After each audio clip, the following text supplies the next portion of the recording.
We have been covering the tragic deaths of two children who lived in Chandler and were found buried on their stepfather's property up in Idaho. He and their mother, Lori Vallow, are charged in their deaths. And today in court, we heard for the first time how the kids were killed. Amy Cutler has been following today's testimony. We never heard these details before, Amy. No, we haven't, Nicole and Jared, and we want to warn you that some of the details of this case are disturbing. A forensic pathologist testified today that 7-year-old JJ died from asphyxiation by a plastic bag over the head and duct tape over the mouth.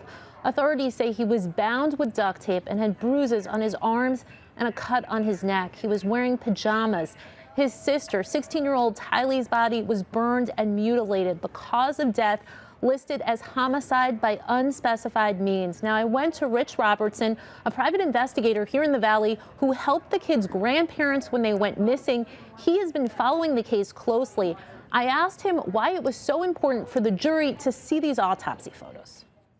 They are profoundly affected by what they see. They're not always mentally prepared for what they're about to see. They certainly, in almost none of them, have any experience in seeing anything like this.